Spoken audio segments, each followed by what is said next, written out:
somebody that they either know that's dying of cancer or died of it in the middle of the game. It's just like, what are you doing? Trying to watch a game here. You know, no, there's a time and a place. Look, I know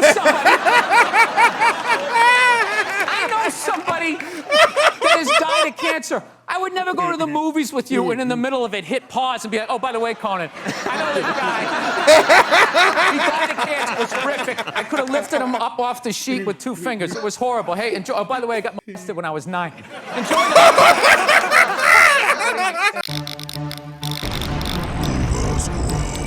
What's going on there, Nova Squad? My name is Nova. Welcome back to the channel. So I had a numerous of comments and requests. So guys, actually had someone to react to more of the Bill Burr videos. I know, like, I think sometime last year, whenever I started doing whenever I started doing YouTube, where I was doing more of like music video reactions, I tried to do like a few of a Bill Burr videos, but like not a lot of guys actually had liked it around the time, because I was in the midst of doing, you know, music reactions at the end of the day. So today we'll be watching the top 10 Bill Burr moments on Conan. So hopefully I can actually, you know, upload this everything in a fashion manner, thing like that. So without further ado, here we go. Does your wife watch any of these games with you? Does she? No, she has the female, complex, multitasking brain. That's why they can't be happy. They just always, they're like, what is that lizard that can look at 2 things at once? That's what they're like. So they got the shoes they want, and then they see some other woman walking in going, oh, look at this skinny bitch over here. She thinks she's cute, right? And that's what I've learned. Oh, God. You know what makes women happy? Nothing. Nothing makes them happy, and that is why they are slowly taking over the NFL, because it annoys them that we can just sit there with like a pizza and a drink, like, that's not holding, and just be like, and enjoy ourselves. So you're saying that because you're happy, that you think your wife and women in general want to take They're jealous of it. They're jealous how simple the male brain is, that you can just sit there and be entertained and find true happiness, and it just bugs them, so they gotta ruin it. And they're slowly taking over the NFL. You know, all next month, once again, they're gonna dress everybody in the NFL like newborn baby girls, for whatever reason. What? Did you forget that there's breast cancer for a year ago? Yeah, so they did it last year, and they're gonna do it again this year. Yes. They're slowly gonna take it over, and they're gonna move us out. Because I'm telling you, I don't understand why they keep trying to go into a male football league. It's like, why don't you guys band together and start your own league? Get your own thing going. But I realize they don't want their own thing. They don't want their own shit. They want our shit. I don't know what it is. And I think it's because we're happy. We're just sitting there enjoying ourselves, having a good time without them. It drives them nuts, and they just got to go in there and ruin it. So they got women's basketball. They don't even like it. They don't even like No, they don't like it. Most of them don't even like football. Like, I don't get it. I don't get, like, the fascination. Like, if my wife is having, like, 3 of her friends over, I screw. I leave. I don't need to be there and ruin it for her. I know. Right. I know you guys. Right. I'm going to change the dynamic because I'm there, and you can't talk about 100% female stuff. Out of courtesy, I'm going to get out of there. I'm going to leave. Out of respect, but they can't do that, you're saying. One guy, one chauvinistic jackass up there understands what I'm saying. He's like Edison. I don't know. He invented all this stuff to everybody. What are you talking about? But did he? Did he sit down and, like, I'm going to invent the iPhone, and just sat there soldering, possibly welding, right? Didn't he have, like, a crew of guys helping him out? Sure, maybe he did. So why, when he went to those nerd fests, didn't he have like a chorus of scientists behind him who helped him out too? He walked out like he was Tesla. Like tapping into electricity. I'm not with you. I think he just kind of like told people what to invent. Like he just kind of came in like, I want my whole music collection in that phone. Get on it! And all these nameless, faceless guys. Yeah. Made it happen. Yeah. And then they have the big nerd concert, and he goes out there by himself. No belt, you know, sneakers on. I just didn't buy it. It's a great way to tap out from the news and just, you know, watch a game and get away from it. And now there's like all these causes are getting like attached to it. Like I was watching the World Series, and I'm in the middle of watching the World Series, and out of nowhere they have this moment, stand up to cancer. I'm watching a ball game, and all of a sudden everybody stands up holding up a sign of somebody that they either know that's dying of cancer or died of it in the middle of the game. It's just like, what are you doing? Trying to watch a game here. You know, no, there's a time and a place. Look, I know somebody that has died of cancer. I would never go to the movies with you and in the middle of it hit pause and be like, oh, by the way, Conan, I know this guy. He died of cancer. It was horrific. I could have lifted him up off the sheet with 2 fingers. It was horrible. Hey, enjoy. Oh, by the way, I got molested when I was 9. Enjoy that. He didn't do anything to me. You know what he did for me? He raised $500 million for cancer research. That's what that lie did. Yeah, it was great. And everybody had the bands on. Remember the bands? Sure. Right? Yeah. That blocked out the sun, right? You know, it wasn't to block out the sun. No risk cancer. Yeah. Now, the whole thing was annoying, and I hated how Oprah was interviewing him and acting like she was dumbfounded that this guy would do this. Like, she's been in show business for 35 years, and she can't, like, wrap her head around some guy doing whatever it takes to get to the next level. Didn't she, for the first 5 years, have, like, midgets who wanted to bang their mailman's boyfriend? And she didn't want to do it. She didn't want to do it, but she didn't have the power to say no, so she wrote it out. And then when she could make a good decision, she did a show. But she stood on the heads of those little people. She's sitting there. Is that true? Across from this guy, like, so how could you? You know exactly what he's doing. It's the stupidest thing I've ever seen. Look, the guy was a sociopath on a bicycle, all right? As far as I'm concerned, we got off easy. Yeah. If that guy was working for a corporation, he probably would have been pouring stuff in the water supply, doing God knows what. Just keep him on the bike. Just let him go up. He's not hurting anybody. Not hurting anybody. He isn't. And the top 20 guys, like, all tested positive for roids. So our roided up guy beat your roided up guy. Okay? Yeah. And those guys who run that filthy sport, who are sitting there going like, oh, this is ridiculous. He doesn't represent cycling. Are they going to return all the money that they made off of that guy? Huh? They're going to turn in their yachts? They're not going to. They're not going to do it. Everyone turn in your yacht. Are you worried about him at all being in office? Do you think, I mean, does it concern you? I don't know. I feel like the president, you only see him like once every 3 weeks. You know? It'd be like if you were dating a chick and if she was a jerk, but you only saw her once every 3 weeks. There's like no way she could break your heart, you know? What? No, it's you got immigration site to move to Canada crashed. Do you think people are going to really move to Canada? Do you think I hope so. I hope so. You want Yeah, people there's to move too many people here, the rent's too high and all that. Just thin it out, give us a little negotiating thing, and then what's going to be funny up there, it's not going to be Michael Moore's Canada. What he said, oh, you keep your doors unlocked, and everybody's drinking syrup, and yeah. He didn't say everyone's drinking zero. Talk to anybody of color that tried to make it playing hockey up there. Listen to the stories they had. You'd be like, were you in Alabama? No, it was in Manitoba. Yeah, those are still white people up there. Yeah. Just because they're on the other side of the invisible line doesn't mean that they're not going to act like white people. Yeah. So you're not a big fan of Canada, is what you're saying? No, I love Canada, but I don't go up there with like this starry look in my eye, like everyone's going to be riding around on mooses, right?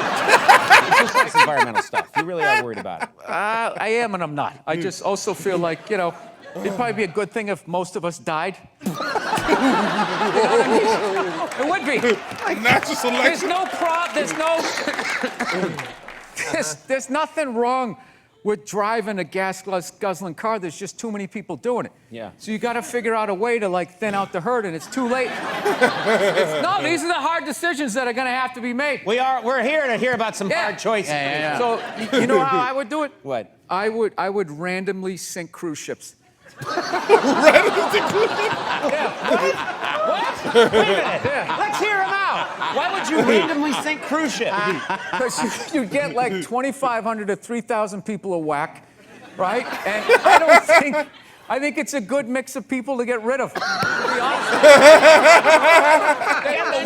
They're not What interested. happens after the second time they catch on? No, because this is what you do. As you're sinking them, you're building an exact replica. So as you're eliminating people, you're like creating jobs. And you just, like a lazy Susan. The latest thing that's driving me nuts is I spent 20 years in the back of the plane getting treated like an animal. And I finally worked my way up to the front of the plane, Group 1, which means you get to board like it's your plane. Right? You get to board. Yes. Yeah. You sit in a chair that's the size for a human being. There's a place for your bag. Yep. Right? You get a little hot towel and all that. And then the second I get that, all of a sudden now, there's like these 20 groups that are like pre-boarding now. Like half the plane qualifies, and they're getting on, and I just sit there just like losing my shit. You know? It starts off like it's just like anybody in uniform, anybody in military. So it's like, all right. But after like the 20th guy, you just start being like, have you seen action? Have you seen it? Anybody with kids, anybody with disabilities, and then just anybody with a red shirt.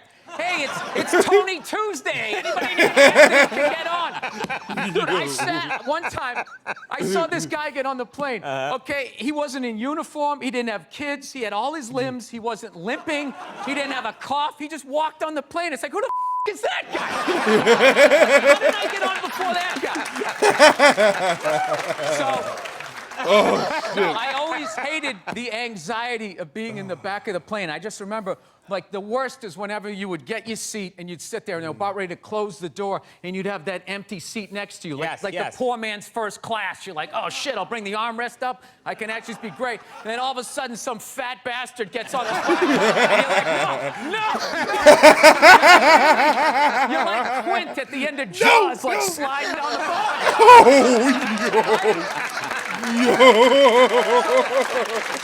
I swear to God, this is all true. This dude got on. He was so fat. He was sitting next to me. I was literally next to him and behind him. He like tried to make himself smaller, and he like folded his arm, and his lat came out like a old Western saloon thing. I'm just sitting behind this thing. His little lat came out.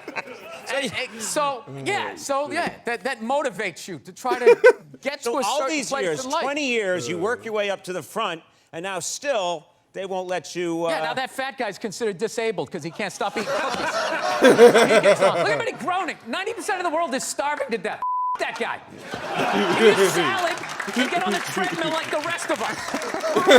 Were you flipping out the day like when you met? Did you flip out? Did you really that early? Yeah, I remember. She told me to go see that movie Monster. Remember that movie with Charlize Theron? Yeah. Remember that? Yeah. And everybody was saying how, oh my God, it was unbelievable. Like they literally blamed guys that she was a serial killer. Yeah. You know what I mean? Like when you saw the Jeffrey Dahmer movie, it wasn't like, somebody shoved a tuna fish sandwich up my ass, and I confused people with food. So they didn't make like a big excuse for him. You know? She was a psycho killing people, and she should have died. But I'm like watching it, feeling guilt. Do they ever take responsibility for their actions? Even when they're murdering people, it's somehow our fault. It's unreal.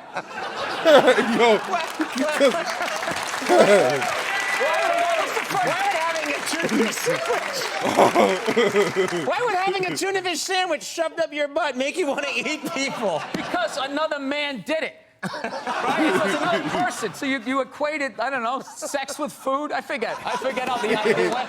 But all I know is she laughed when I said it. She was dying laughing and kind of saw my point. And I always hate when she says to me, she'd just be like, I just don't see where is that coming from? Where is that coming from? It's just like, honey, how many childhood stories do I have to tell you before you follow the breadcrumbs to the psycho that you married? I mean, did you ever take a psychology class like you didn't see this coming? Right. That's what it is. It's not that she says that I'm a jerk. It's just the nerve to be surprised. It's just like about annoying people. Like when people tweet, it's very easy to piss off one side. The art is you got to try to get everybody. So you tweet stuff like, Trump is such a dope, he's actually going to make me vote for a woman. Right? And then you just sit back. Then you just sit back Intentionally. and you just watch them. You're like, that's what I wanted. That's what I wanted. You're mad that children are not being hit. There should be the threat of it. Half of it was just that, look, it was just your dad was acting like he was going to do it. He never did it, but your mother did. And because she was a woman, it was like, okay, because it was like, hey, you let a girl beat you up, you kind of felt emasculated. Yeah.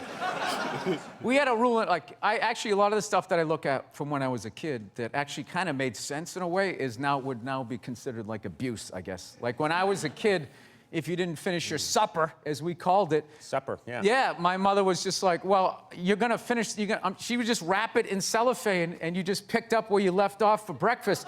Like a blue collar job. Like you take the shovel out of the hole and just start digging it again. So, yeah, I remember one night we had cube steaks, which is like one of the toughest pieces of meat. I don't know if you guys, everything's so like Asian infused Wagyu beef. Everybody's eating that crap now, but cube steak was like, they literally had to hit it with a hammer to make it like edible. And so we were having cube steaks. And I forget, my little brother was still in a high chair and he couldn't finish his. So my mother goes, all right, we're just gonna have to eat it for breakfast. And that was like 8 hours away, which was like half his life. So he was like, all right, I'll take that deal. Half his life. So the next morning, I remember we were having waffles. My mother always made Sunday breakfast. So we had all these waffles, eggs, bacon, this whole layout. My brother was looking at half-eaten cube steaks and a little mound of green bean casserole. And he goes, so he looked at my mom, he goes, Mom, can I have a waffle? She goes, no, you gotta finish your supper. He's like, well, after I finish my supper, then can I have a waffle? She goes, no, that is your breakfast. And he goes, oh, Mom, I hate you.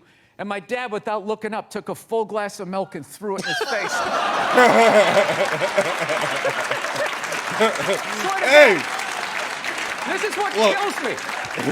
What kills me. You want everyone today to have as miserable a No, but it was kind of funny.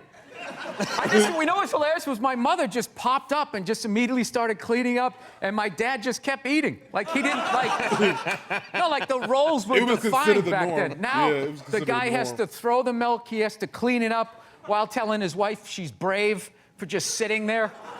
Like whatever that is. Can you hear it? Oh, I know. Women are so overrated, right? We went from we went from not listening to them to now it's ridiculous. Like that believe women. It's like all of them. How about 85%? I'll give you 87%, all right? But that last 13% that keys your car, lights your shit on fire, and puts a family pet in a pot of stew. Who put a pet in a pot of stew? Glenn Close. Oh, Yeah. Oh, yo, man, I keep forgetting how funny Bill is, man. Cause I remember I used to watch. Well, I still do. I was watching a Tyrone Magnus video. This is when he actually did like a lot of the funny videos and such. And now he does more of like, well, he still does more of the funny videos, but he does like news stuff now and such. Every now and then. But yeah, I had discovered Bill Burr through him. And then after I watched that video from Tyrone, I used to watch all of Bill. I used to watch all of his videos, man, for real. Like, no, it was that, and then I heard he did the F is for a Family show, and my wife and I used to watch that religiously. Like, it was hilarious about what all of the jokes he did X, Y, and Z, because he has said that show it was based off of his own childhood, and that was just, like fucking hilarious.